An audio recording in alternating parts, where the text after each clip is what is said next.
Hey everyone, it's the Ioniq guy here. You might be wondering why I'm down on the ground. I got my trailer hitch. Let's install this bad boy. So this is the Eco hitch from Torklift out in Washington State. Made in America. It's a 2-inch hitch, all stainless steel construction, black powder coat. Very nicely done. The cost is a little over $400 shipped. Still cheaper than Hyundai's 1.25" hitch, which costs about $500. So that's why I chose it. So the first thing you're going to want to do is get the car up on some ramps or jack stands if that's all you have. Chock the front wheel for safety. And then in each rear wheel well, there will be 4 Phillips head screws that need to be removed. And what I'm using here is a number 2 Phillips impact bit and a 1/4-inch ratcheting socket because I don't have a stubby little screwdriver to get in here. And this worked pretty well. Do that on both sides.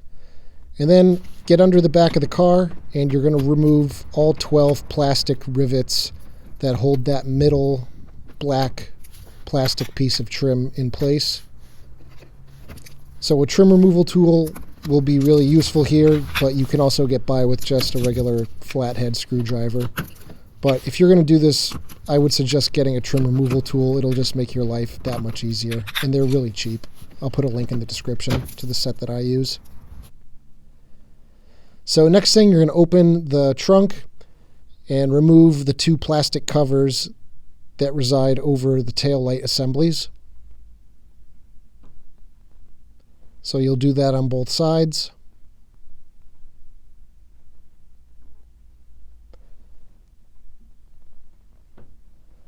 And then there are 2 Phillips head screws that hold each taillight assembly to the body of the car. So take both of those out.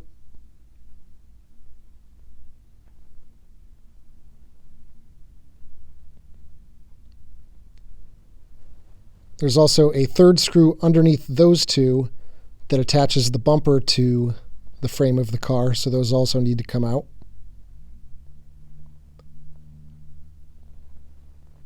Once those are all out, you can just pull on the taillight assembly, giving it a little twist outward, and that'll help pop it off. It's just held in place by 2 posts. Then you can pull the gasket out, and that gives you access to the electrical connections for the taillights. Pop those off, and don't let those connectors fall back into the body because they can be difficult to retrieve. Now this is something that the Torklift instructions left out, but there's 2 plastic clips under each taillight, so make sure you take those out on each side. The thing Torklift also left out was that you have to pull back the plastic cladding on the wheel arches because those are connected to the bumper, at least the bottom 2 clips. So if you don't take those out, the bumper is not going to come off and you're just going to fight it. So make sure you do that. Doing that here on the other side of the car. They pop off pretty easily. Just a little bit of force is all you need. Then under the bumper, there are 3 Phillips head screws that attach the brackets from the bumper to the frame of the car. So you need to take those 3 Phillips head screws out, and then that'll allow the bumper to pull away from the rest of the car. They're kind of hard to see here, but there's 3 of them there right towards the center of the bumper.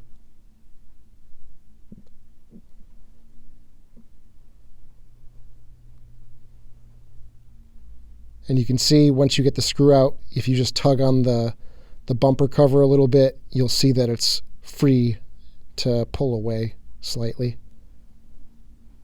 And I really suggest wearing safety glasses under the car because there's a lot of rocks and debris that build up under the bumper.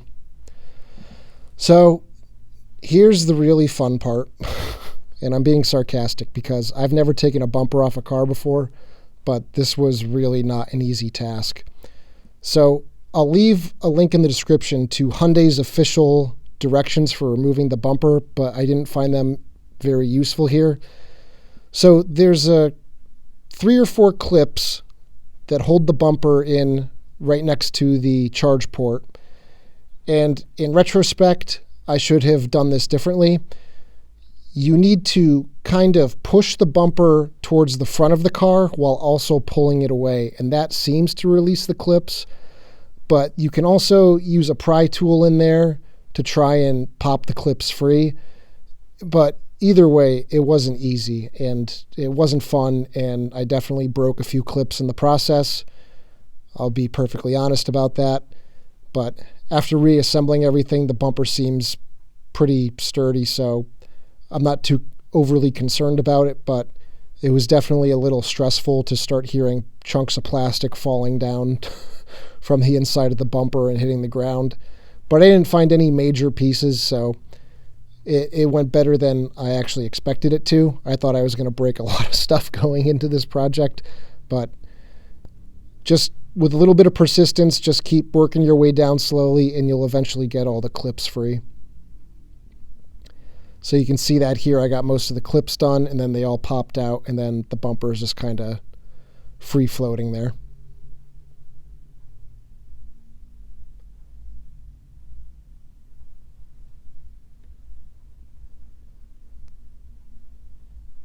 I can't stress it enough. Just take your time. And also wear gloves because some of these edges are sharp and you can cut yourself. So now that I got one side off, it's pretty easy to pop the center clips. You'll probably hear some chunks of plastic fall down because I don't think these bumpers are meant to be taken off and put back on more than once. And in the case of an accident, the bumper's already destroyed anyway, so if you pull it off, you're not doing any more damage. So in the center of the bumper under the cover, there's one electrical connection that needs to be removed. So take that one out, and then you can keep pulling it towards the driver's side of the car. Now, I would recommend putting a piece of cardboard or carpet or something underneath the bumper just in case it falls so you don't scuff it up on cement or asphalt. So what I'm doing here is resting the other side up where the tail light is just to hold it in place while I work on the other side. So over here, it's a pretty similar story. The fact that you can now flex the bumper certainly helped with getting the clips loosened and separated. As you can see here, I had my arm towards the center of the bumper, just trying to wiggle it enough to be able to get the clips unengaged.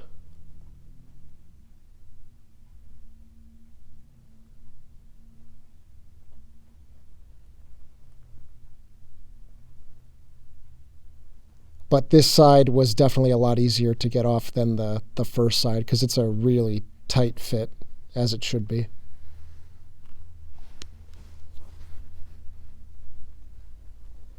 So there is one major electrical connector over on the driver's side under the bumper that needs to be removed, and you can do that pretty easily with a pry tool.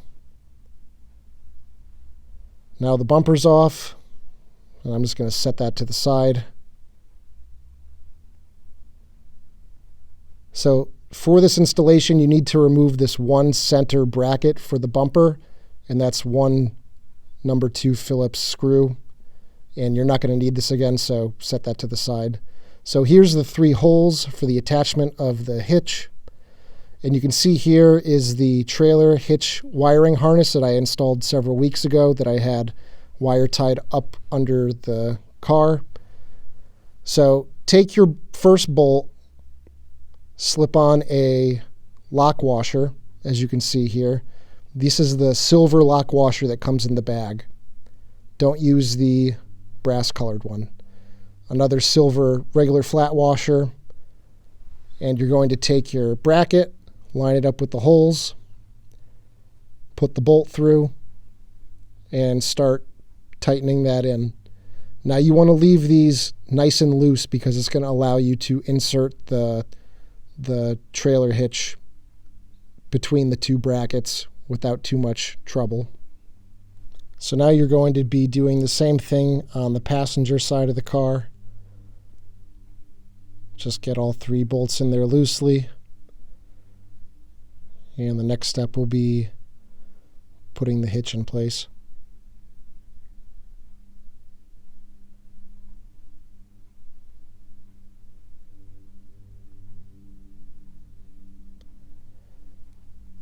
So you're going to want to take the 4 bolts and put them in place on each side. This is going to help you line everything up. So I would suggest sitting underneath the back of the car, lift the hitch up into place,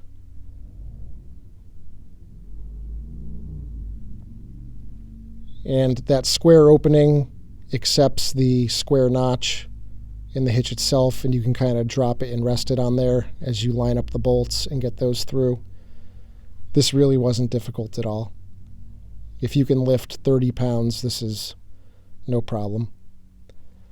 So once you have those bolts through, you're going to take the brass-colored lock washer and a nut, and you're going to place those on the inside of the plate and start tightening those up.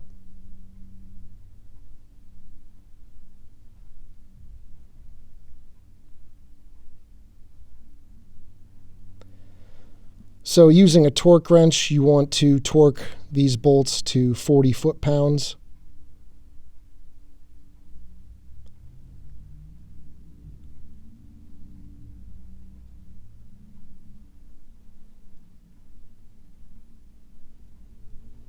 So do one side, then do the other.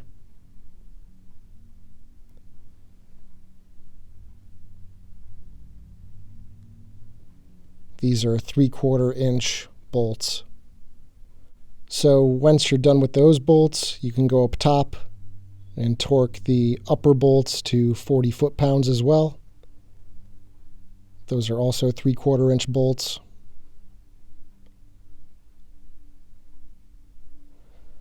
Now what I'm doing here is I'm just going to start zip tying my wiring harness along some existing wires that run along the bumper.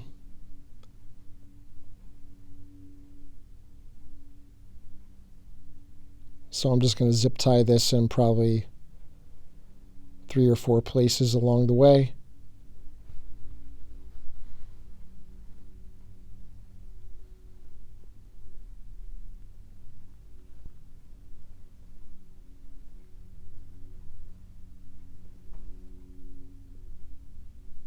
Just make sure you're not attaching it to anything that could possibly move.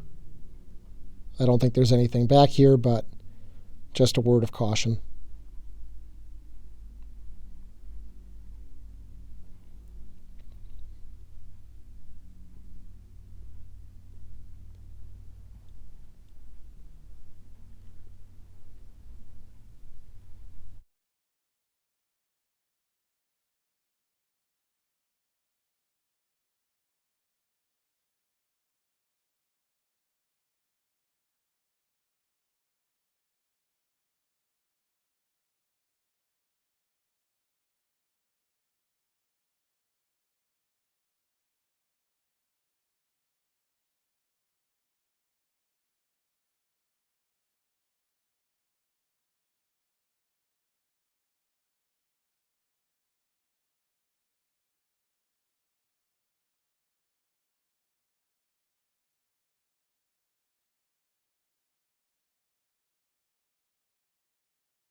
So for my installation, I'm just going to run the wire for the trailer lights down through the opening between the bumper and the protective bottom cover under the rear axle of the car.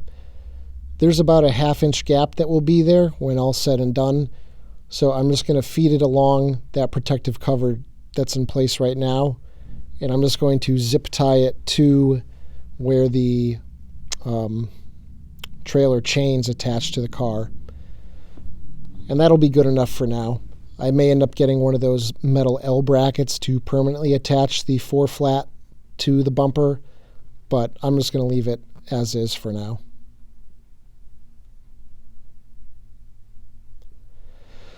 So now the most fun and stressful part of the entire installation, which is cutting the hole in the bumper for the hitch. Now I highly suggest measuring twice, maybe 3 times, and then cutting once. I put down some masking tape here just so I could sketch out the shape and then double check my measurements before I cut anything. And writing on the masking tape with a pen is going to be a lot easier than trying to write directly onto the plastic of the bumper. And you can just pull it off if you mess up too much. So follow the pictogram that Torklift provides in their instructions, and you should be perfectly fine, because I was in a 1/16 of an inch of all their measurements, and my installation came out looking pretty well. I'm quite happy with the instructions they gave on this portion.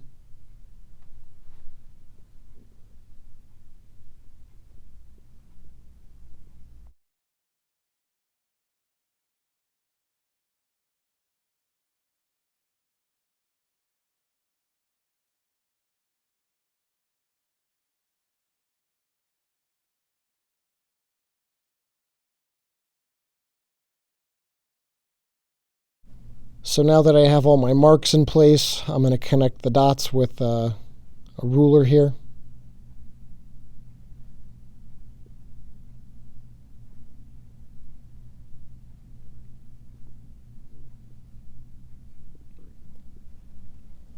Before you can cut the bumper, there's 2 Phillips head screws right on the edges of the cuts that need to be removed, just so you don't damage the blade on whatever tool you're going to use to cut. And here I'm using a oscillating multi-tool with a wood blade attached to it. And I found this cut really nicely, left a pretty clean cut.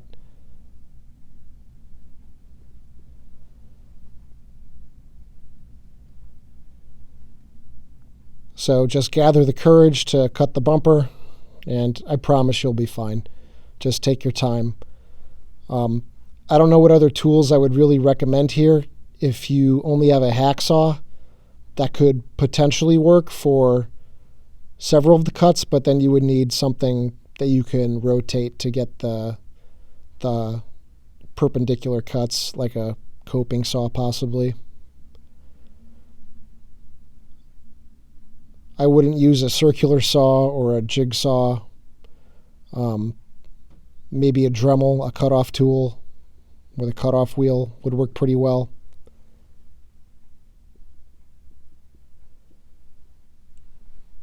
You can see here I'm doing a plunge cut into this section.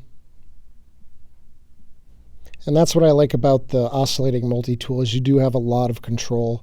I actually turned the speed down to about 50% of its full speed, just so I could really have control over the cut and not go too quickly. And it worked well in that regard.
So once you have the entirety of the exterior part of the bumper free, you can pull that off. And you'll see underneath there's an existing bracket that also needs to go. So you can cut that off just like so.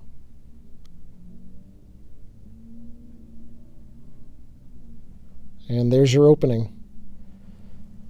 You're going to want to try and trim back some of the excess plastic that's underneath the bumper.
So here I'm going to reinstall those two screws that I pulled out earlier. And you can see just how close that cut would have been to the screw itself, which most likely would have damaged the blade if you were a little bit off. Now I'm just going to take a file and clean up these edges a little bit, deburr them, try and make it look as nice as possible. Now you do have the option of using some black plastic trim to go around the opening here, but my cut was clean enough and close enough that I am just going to leave it as is. It's pretty tucked under the car anyway, so you don't even really notice it. So now the time has come to reinstall the bumper. So I'm just going to walk it on. Seems to fit pretty well around the hitch. And first thing I'm going to do is attach the driver's side. And once you have it lined up and everything looks good,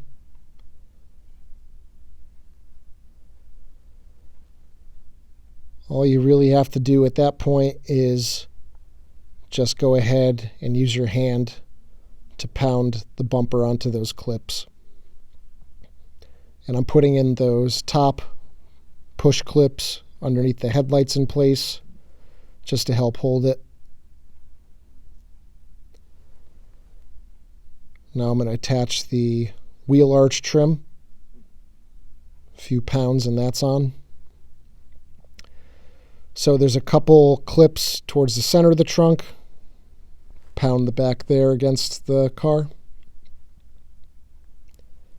A couple more clips under the passenger tail light.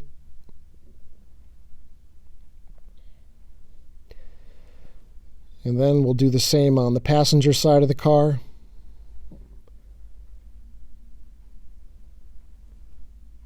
And once that's on, you can just attach the wheel arch trim again on this side. Now we'll start putting the bolts back in on each side of the car that reside under the taillights.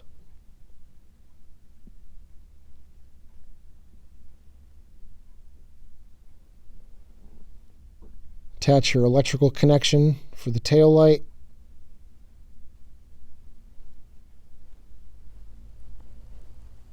Push that back in up to the grommet. Put that in place, make sure it's nice and sealed. Line up the pins for the taillight and give that a press. And that should seat pretty nicely. So 2 more screws that hold the taillight to the body of the car.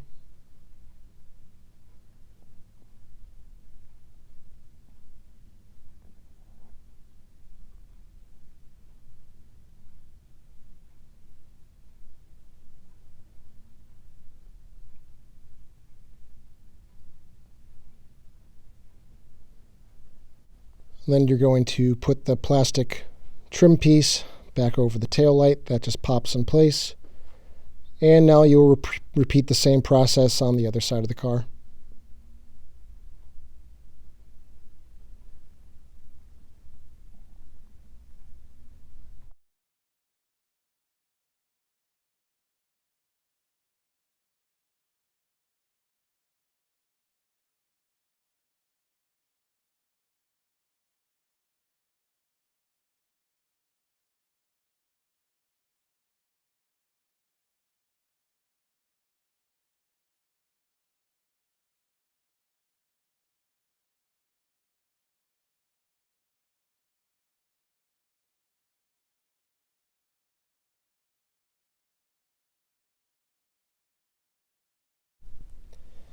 Now you're going to go back to each wheel well and reinstall the 4 Phillips head screws that attach the felt liner to the wheel arch.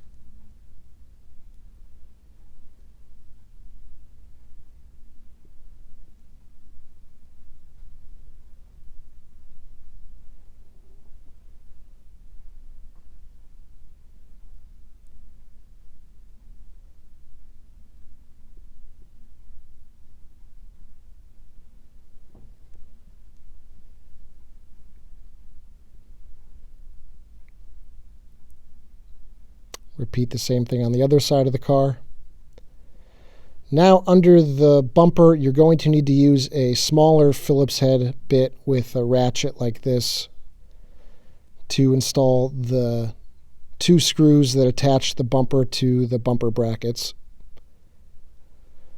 Now for the other piece of black plastic trim that goes under the car, I found that it was too tight of a fit, and to alleviate that, I'm going to trim off the centermost tab sticking off of it. Check your fit before doing this, but I found that I needed to do it. I also trimmed it a little bit more flush because any thickness here was causing it to bow downward. So get that trim piece back into place and start putting your plastic rivets back on, all 12 of them.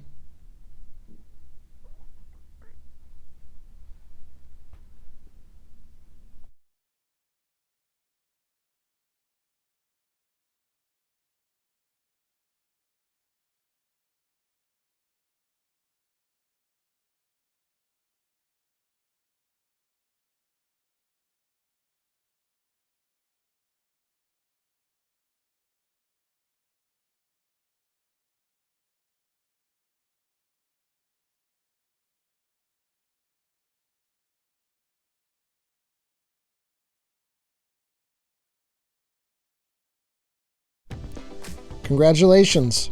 You successfully installed your Torklift trailer hitch. Now I'm not going to sugarcoat this. This was not an easy installation. You need to set aside 2.5, maybe 3 hours just for this. If you're going to also do the wiring harness for the trailer lights, that's going to be at least another 90 minutes. So definitely make sure you have the time set aside. I would rate this on a scale of 1 to 10 as probably an 8. If you've never done a job like this on a car before, I would recommend taking it to a professional. And I know Torklift has certified installers all over the country. They're a pretty big name when it comes to trailer hitches, so you should be able to find a shop near you if you don't feel comfortable doing it yourself after watching this video. So here it is with my platform style bike rack. I'm super excited about finally being able to use my bike rack on this car. I've been having to put my bike in the trunk and taking the front wheel off, and it's just hasn't been fun. So I'm really excited about finally having this again. So here's what it looks like with my 1 7/8" ball and a 6-inch lift, which is what I use for my trailer. So yeah, that's been the install. I hope you guys found this video useful. There's going to be a lot more content coming now that I can tow. Tomorrow I'm going to be filming a range test with my teardrop trailer, and we're going to see what kind of efficiency I get on the highway at 65 to 70 miles per hour. Going to see how far I can actually take that thing.